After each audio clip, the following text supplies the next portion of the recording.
옆 사람과 같이 인사하겠습니다. 오늘도 주님께 영광.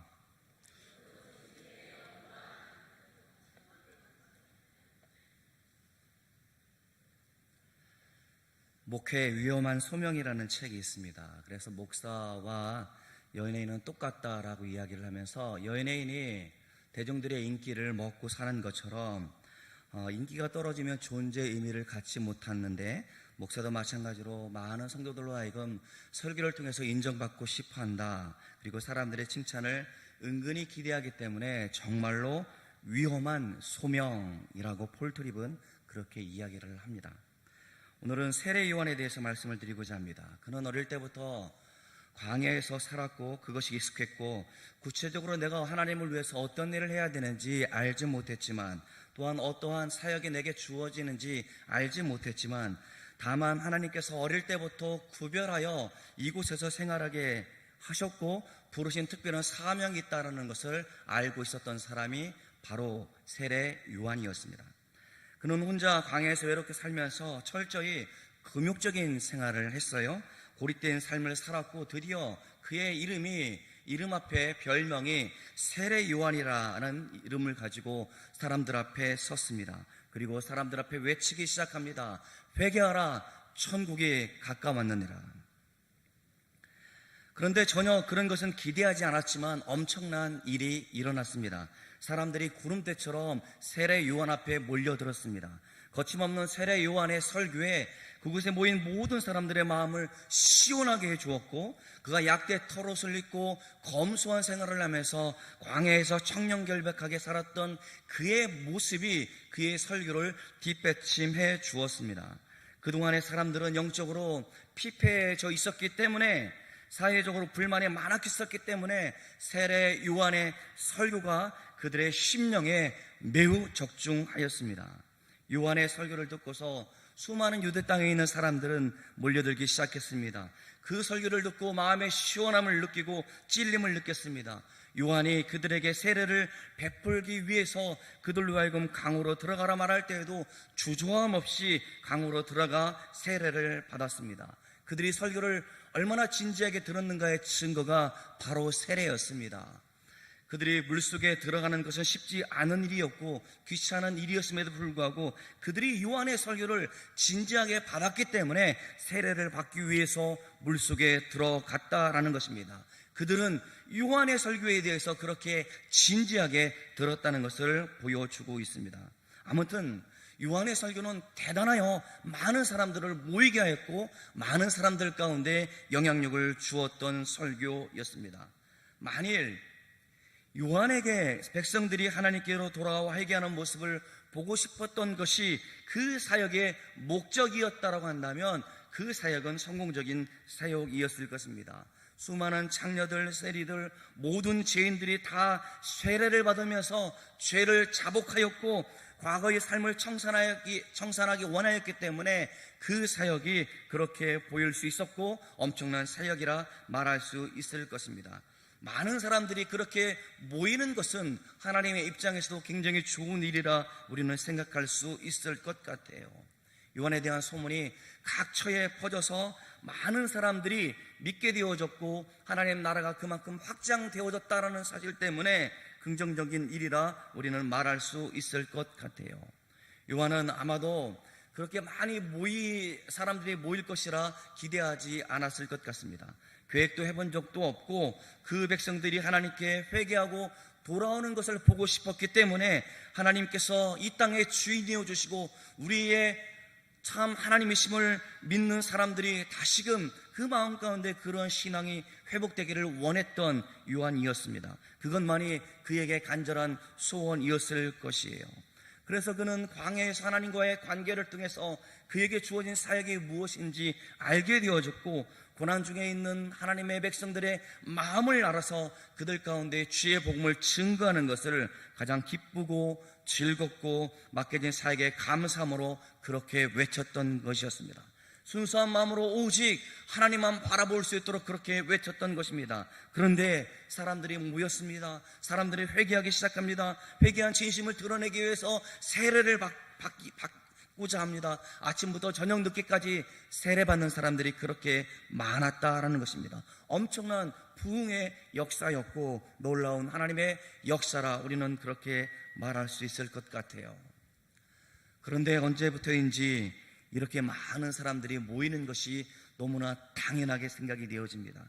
사람들의 칭찬과 우리들의 참 선지자여 우리들을 이끌어가는 지도자라는 그 환호 가운데 전혀 어색하지 않게 되었습니다. 너무나 당연한 하루의 삶이었습니다.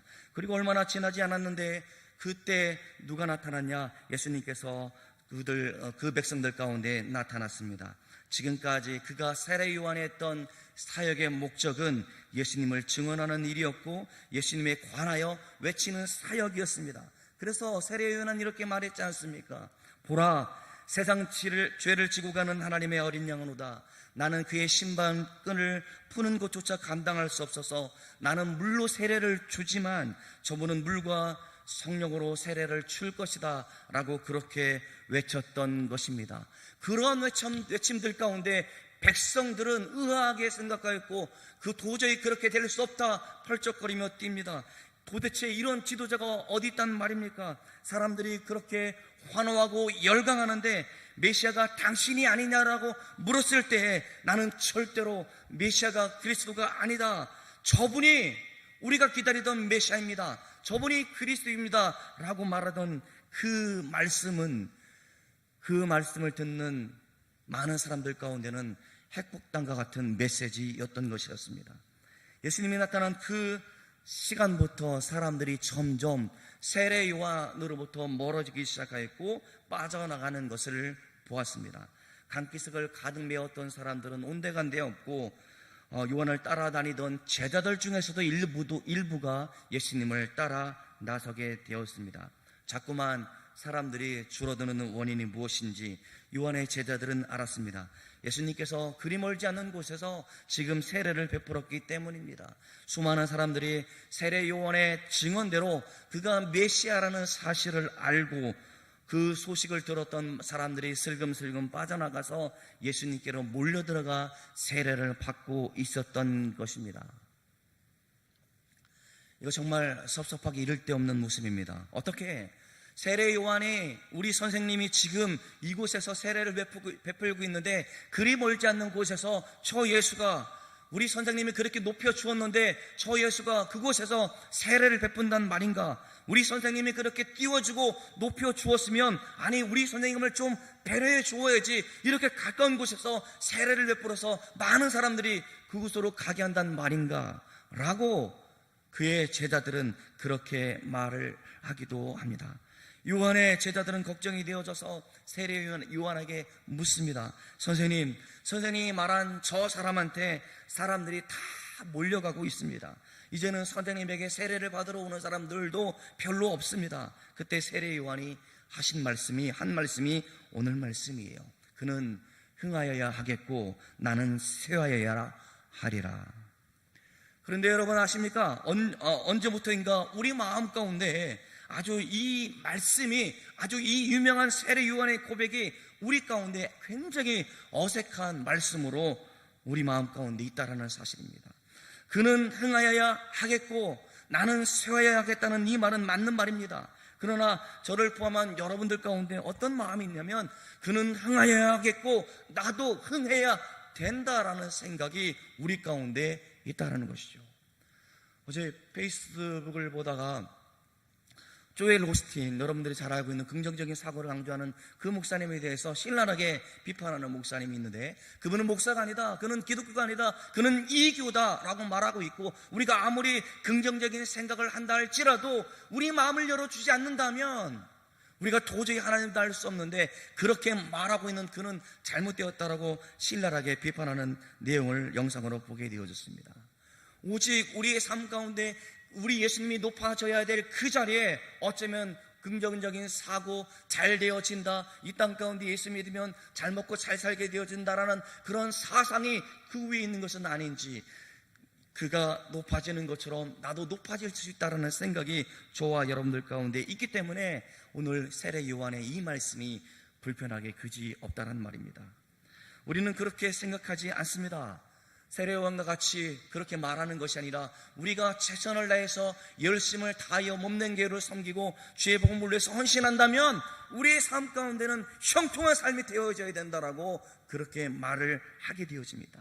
설교를 전하는 설교자도 말씀을 잘 준비하여 기도하여 말씀을 잘 선포하면 이 말씀에 따라서 교회가 성장한다라는 그런 확신도 저 가운데 있다란 말입니다. 우리가 아무리 세상이 타락한다 할지라도 예수님을 믿는 우리가 정말로 진실되게 하나님을 사랑하고 맡겨진 사명을 위해서 헌신하고자 한다면 우리의 삶 가운데 하나님께서 예비하신 놀라운 축복이 있다라고 그렇게 이야기를 하고 있고, 우리의 삶 가운데 형통한 삶이 되어진다라고 그렇게 말하는 시대 가운데 살고 있기 때문에 세례요한의 이 말이 불편하단 말이에요.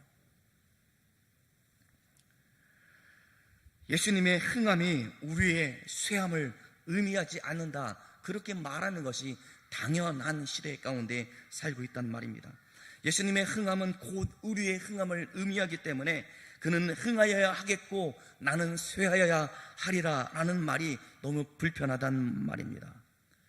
만약 제가 세례 요한의 처지에 있었다라고 한다면 요한처럼 말하는 것이 어쩌면 더 힘들었겠다라는 생각이 들어요. 왜냐하면 많은 사람들이 모여있기 때문에 내 설교를 통해서 많은 사람들이 회개하고 동의하고 하나님을 바라보는 그 모습 가운데 내가 좀 잘해서 그렇게 되지 않았나라는 생각이 제 가운데 있기 때문에 아마 더 세례 요한처럼 그렇게 말하기가 힘들지 않았겠나 싶습니다. 그런데 조금씩 사람들의 칭찬과 인정에 익숙해지면서부터 많은 사람들이 제 설교에 대해서 비난하는 소리, 잘못되어졌다는 말할 가운데 좀 불편하기도 하고 그분을 바라보기가 또한 섭섭할 때가 있는 것을 볼 때 저는 당연히 세례 요한의 위치에 있었을 때 도저히 그런 말을 할 위인이 못 됩니다. 세례 요한도 아마 어쩌면 그랬을지도 모르겠습니다. 차라리 광야에 있었을 때에는 아무런 욕심도 미련도 없었을 겁니다. 하지만 유대 땅의 최고의 인기인 지도자가 된 이후에 경험하는 인생은 내리막길이었고 많은 사람들이 떠나가는 모습을 볼 때 자기 사역 가운데 쓸쓸하다, 허전하다 생각하지 않았나 싶습니다. 오랜 광야 생활을 통해서 혼자 있음을 익숙해 하면서도 수많은 사람들의 인기와 환호를 통해서 받았던 그 이후의 삶, 그것은 더욱더 광야에 있을 때보다도 더 심각하게 고독 가운데 있지 않았나 생각이 되어집니다. 아니 목사님, 오늘 본문에는 그런 말씀이 없는데. 아니요, 예수님 제자들을 예수님에게 보내서 당신이 그입니까? 라고 물었던 그 다음 본문의 말씀을 볼 때에 당연히 그도 그렇게 생각할 수 있겠다 싶습니다. 저는 오늘 이러한 세례 요한의 모습을 통해서 이것이 세례 요한의 문제가 아니라 저와 여러분의 문제라고 말씀드리고 싶어요. 어쩌면 저나 여러분들 가운데 여러분들이 잘 말하고 있는 첫사랑을, 아니 제가 잘 말하고 있는 초심을 잃어버린 것은 아닌지 모르겠습니다. 어쩌면 초심을 잃어버린 것조차도 모른 채 살아가고 있는 것은 아닌지 모르겠습니다. 저나 여러분이나 우리의 삶 가운데 예수님을 높아지는 것이 너무나 좋은 사람들입니다. 저는 진심으로, 여러분들은 진심으로 예수님을 높이고 예수님께 찬양을 드리고 싶은 사람들인 것을 저는 확신합니다. 예수님의 이름으로 사역을 하고 예수님의 이름으로 섬기기를 원하고 예수님의 이름으로 복음을 전하는 것이 그 사역 가운데 저와 여러분들이 쓰임받고 있다는 사실 때문에 지금도 좋고 너무나 감격스러운 일일 것입니다. 그런데 그 마음은 변하지 않았음에도 불구하고 언제부터인지 우리 마음 가운데 예수님의 이름이 높아질 때 내 이름도 높아지고자, 나도 영광을 받고자 하는 그런 마음이 저와 여러분들 가운데 있지는 않습니까? 주님의 이름이 높아지면서 덩달아 우리의 이름이 높아지는 것이 그게 무엇 잘못되었다라고 말하는 사람들도 있단 말입니다. 주님의 이름이 높아지면서 나도 유명해지고 싶고 내가 주님의 이름을 전하고 바른 복음을 전함을 통해서 내가 인기를 누리고 내가 영광을 누리고 내가 부귀를 누리는 것, 그게 무엇이 잘못되었느냐라고 말하는 사람들도 있다는 말입니다. 이런 마음이 어쩌면 목회자의 마음 가운데 더 크게 있는지 모르겠습니다. 주님의 이름을 높이려고 하기 위해서 내가 이제껏 꿈꿨고 계획하고 인생의 비전을 품었던 모든 것을 다 뒤로하고 내 삶의 목적은 오직 주 예수 그리스도, 주의 복음을 위해서 헌신하겠다고 하는 그런 열정, 그런 마음들은 온데간데 없고, 사람들이 많아지고 사람들 앞에 주목받게 되어지고 사람들 앞에 인정받는 것 가운데 많은 관심이 있어서 초심을 잃은 것조차도 모른 채 방심하고 살아가고 있는 것은 아닌지 생각하게 되어집니다. 요한에게는 예수 그리스도의 길을 예비하라는 특별한 사명 때문에 예수님은 흥하고 자신은 쇠하리라 말한 것이 당연한 일이지만, 우리는 예수님을 높이면 하나님이 우리를 높여주실 것을 기대하고 있습니다. 성실하게 주님을 섬기는 사람들에게 주님께서 복을 주시고 형통하게 해주실 것을 또한 기대하고 있습니다. 그래서 이제 우리에게 익숙해진 고백은 그는 흥하여야 하겠고 나도 흥하여야 되겠다라는 고백이 우리의 고백이 되어버렸단 말입니다. 이 고백이 아무렇지도 않게 우리의 고백이 되어져서 그의 흥함을 통해서 우리의 흥함을 경험해 보고 싶다는 열망, 예수님께서 높아짐을 통해서 우리의 삶은 형통해 되어진다는 사실을 경험하고자 하는 그런 열망이 우리 마음 가운데 있다라는 말입니다.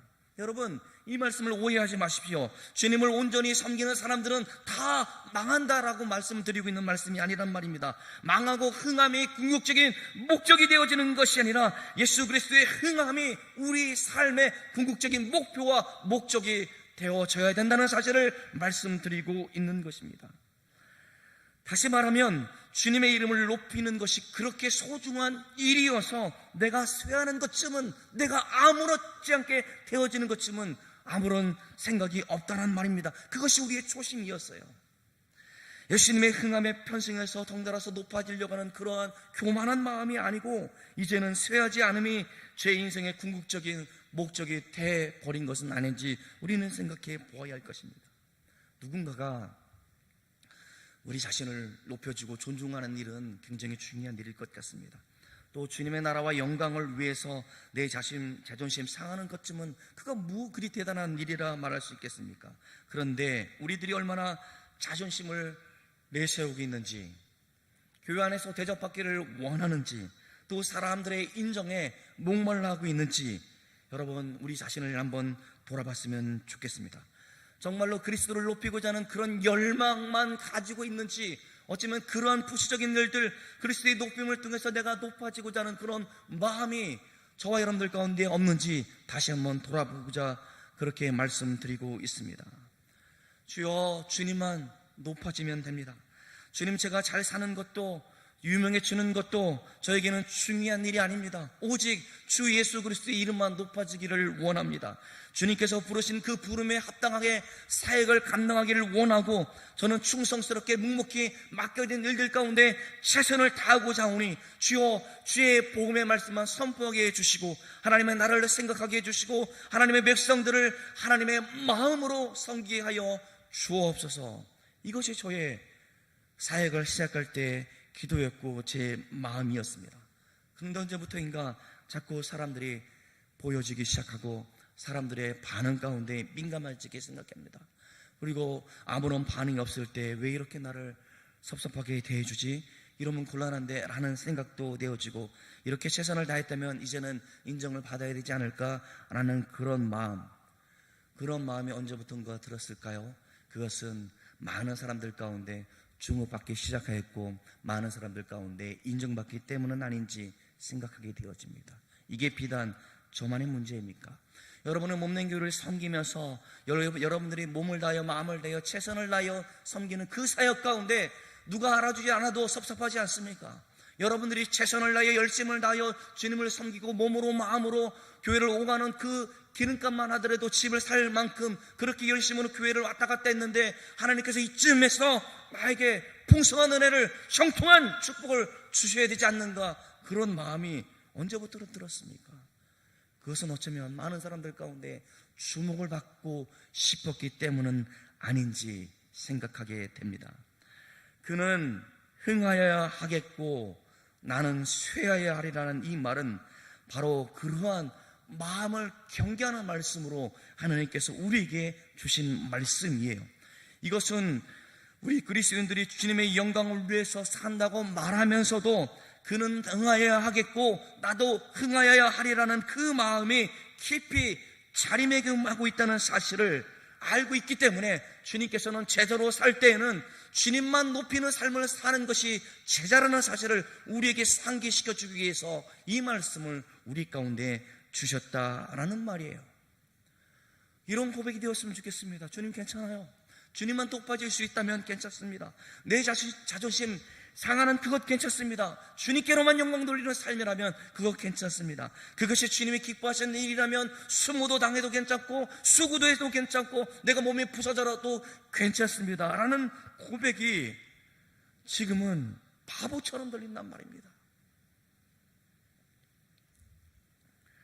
그건 주님이 원하시는 것이 아니라고 생각하였고 주님 앞에 최선을 다했으면 주님께서는 이제 나를 높일 때가 되었다라는 생각으로 그가 흥하면 나도 흥할 수 있다라는 그런 잘못된 생각이 우리가 지금 온전히 주님의 제자로서 살아가는 데 있어서 발목을 잡고 있다는 사실입니다. 그는 흥하여야겠고 나는 쇠하여야 하리라는 이 말은 그리스도를 존귀하게 여김에 있어서 우리의 쇠함도 우리의 흥함도 중요한 것이 아니다라는 사실을 우리 가운데 말씀해 주고 있어요. 그러니까 주님이 높아지기 위해서 하나님의 복음이 이 땅 가운데 심겨지기 위해서 우리의 가진 힘, 시간, 물질 다 드려도 우리의 삶이 더욱더 나아지는 것도 없고 더 힘들고 어렵게 산다 할지라도 그 다 드린 것은 오직 그것을 통해서 주님이 높아지기 때문에 우리는 그렇게 드렸다라는 것입니다. 그것으로 만족해야 된다라는 사실이에요. 아니 요즘 어쩌면 주님도 흥하고 나도 흥하여야 되리라 라는 이 말이 너무나 보편화되어져 있기 때문에 그는 흥하여야 하겠고 나는 세워야 하리라라는 말씀을 더욱더 강조할 때가 아닌가 생각이 되어집니다. 사랑하는 성도 여러분, 우리 초심을 잃어버리지 않았으면 좋겠습니다. 우리가 교회에서 많은 일을 감당하다가 많은 사람들의 주목을 받기도 하고 또 목사로서 성도들의 존경을 받기도 합니다만은 오직 그리스도만 높이고 주님께로만 영광 돌리는 삶을 살고자 하는 것이 저의 고백이요 여러분의 고백이 되어졌으면 좋겠습니다. 그래서 그는 흥하여야 하겠고 나는 세어야 하리라라는 이 초심을 붙들고 몸된 교회를 위해서 헌신할 수 있는 저와 여러분들 되어지기를 주의 이름으로 축원합니다.